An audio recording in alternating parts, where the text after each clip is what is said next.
आज किसान भाइयों बात करने वाले हैं प्याज की फसल के बारे में। यदि आप किसान भाइयों की प्याज की फसल 40 से 50 दिन की अवस्था में चल रही हैं, तो उस अवस्था में आप किसान भाइयों को कौन-कौन सी गलतियां नहीं करना चाहिए, तो उसके बारे में भी बात करेंगे।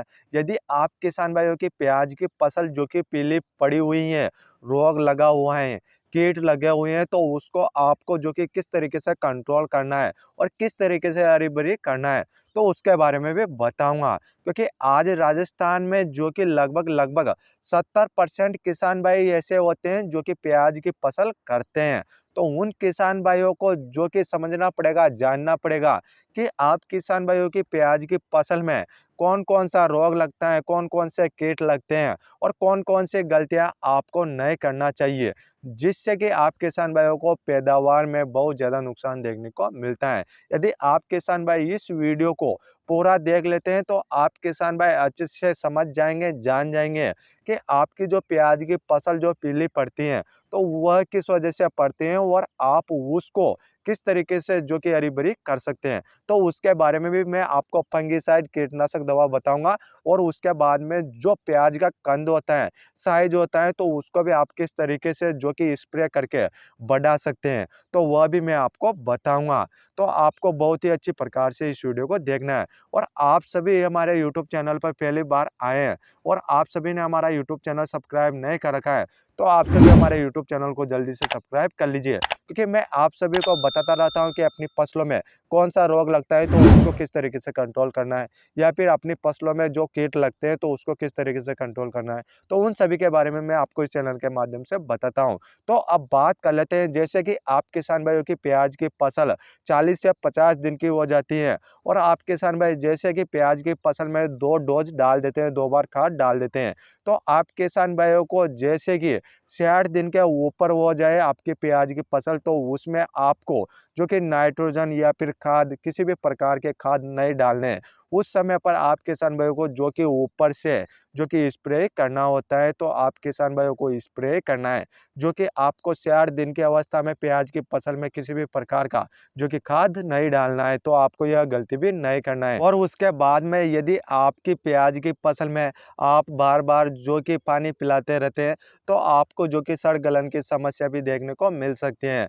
आपको जितना ज़रूरत हो प्याज की फसल में पानी की, तो उतना ही पानी पिलाएँ, जो कि आपको ज़्यादा दिनों में भी प्याज की फसल में पानी नहीं पिलाना चाहिए। तो उसमें नमी आपको जो कि बनाए रखना है, आपको ज़्यादा नमी बनाए नहीं रखना है। तो आपको नमी का भी बहुत ही अच्छी प्रकार से ध्यान रखना है। जब पानी की आवश्यकता है होए, तो उसी समय पर आपको पानी पिलाना है। तो आपको यह गलतियाँ भी नहीं करना है। और अब बात करते हैं, जैसे कि आप किसान भाई प्याज की फसल तो लगा देते हैं, पर प्याज की फसल जैसे ही 20 से 25-30 दिन की हो जाती है, तो उस समय पर ही आपकी प्याज की फसल में जो कि ऊपर से जो कि झुलसी हुई नज़र आती हैं, जो कि पीली पड़ी हुई नज़र आती है, ऊपर से नोक सूखी हुई नज़र आती हैं। उसके साथ-साथ जो प्याज के पौधे होते हैं, जहाँ से उसमें नई पत्तियाँ निकलती हैं, तो वहाँ पर जो कि आपको थ्रिप्स देखने को मिलते हैं, जिससे कि जो नई पत्तियाँ निकलती हैं, तो उनके रस को चूस लेता है, जिससे कि वह पत्तियाँ पीली पड़ी हुई दिखाई देती है।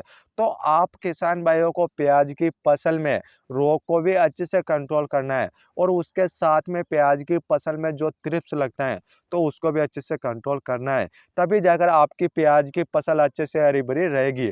और उसके साथ-साथ ही आप किसान भाई जो कि प्याज की फसल में जो कंद का साइज़ रहता है, तो उसको भी आप बढ़ा सकते हैं। यदि आपकी प्याज की फसल में रोग भी रहेगा, कीट भी रहेगा, तो आप किसान भाई अच्छे से जो कि प्याज की फसल में पैदावार नहीं ले पाएँगे। तो आपको रोग और कीट भी अच्छे से कंट्रोल करना है।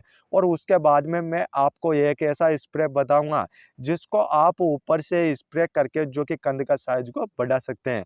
तो अब बात कर लेते हैं, जैसे कि रोगों को किस प्रकार से कंट्रोल करना है और उनके लिए कौन-सा कीटनाशक, कौन-सा फंगिसाइड का स्प्रे करना है, तब जाकर वह अच्छे से कंट्रोल होएगा। तो उसके लिए आप किसान भाइयों को एजोक्सिस्ट्रोबिन 18% और टेबुकोनाजोल 18.3% एससी फॉर्मुलेशन में देखने को मिल जाती है। क्योंकि किसान भाइयों यह दवा अलग अलग कंपनियों के नाम से देखने को मिल जाएगी। जो मैंने आपको टेक्निकल बताया उस टेक्निकल के आधार पर जो कि आप इस फंगिसाइड को लेकर आ सकते हैं। और इसके डोज की बात की जाए तो जो आपका 15 से 16 लीटर का टंकी आता है तो उसमें आपको 15 ml डालना है।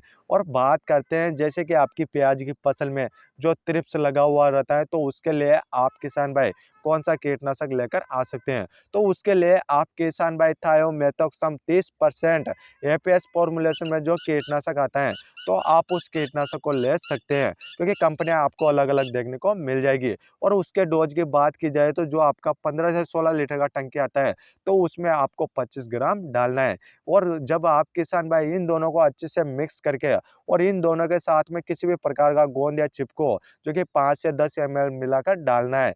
जब आप किसान भाई इनका स्प्रे अपनी प्याज की फसल में कर देते हैं तो आपकी प्याज की फसल जो ऊपर से झुलसी हुई है, नोक सूखी हुई है, पीली पड़ी हुई है और थ्रिप्स है तो वह अच्छे से कंट्रोल हो जाएगा। और उसके 8 दिन बाद ही आपकी प्याज की फसल अच्छे से हरी भरी होने लग जाएगी। तो इस प्रकार से आप किसान भाई प्याज की फसल को अच्छे से हरा भरा रख सकते हैं। और अब बात करते हैं जैसे कि आपकी प्याज की फसल में कंद का साइज किस प्रकार से बढ़ा सकते हैं। तो आप किसान भाइयों को एनपीके 0-32-34 लेना है। इसमें आपको 0% नाइट्रोजन, 52% फास्फोरस और 34% इसमें पोटास देखने को मिलता है। जब आप किसान भाई इसको लेते हैं और स्प्रे करते हैं तो इसमें बहुत सारे न्यूट्रिएंट्स रहते हैं, कार्बोहाइड्रेट रहते हैं जो कि पौधों को मिलेंगे तो वह पौधा जो कि उसका जो कि रस को जो कि कंद को मिलेगा जिससे कि कंद का साइज डबल होएगा। और उस एनपीके 0-32-34 के डोज की बात की जाए तो आपको 800 ग्राम प्रति एकड़ के हिसाब से आपको स्प्रे करना है। और उसके साथ में किसी भी प्रकार का गोंद या चिपको मिला देना है जिससे कि दवा बहुत ही अच्छी प्रकार से फैल जाए। तो इस प्रकार से मैंने आपको बता भी दिया है कि आप कंद का साइज किस प्रकार से बढ़ा सकते हैं और अपनी प्याज की फसल में कौन कौन से रोग और कौन कौन से कीट लगते हैं तो उन सभी के बारे में मैंने आपको बता दिया है।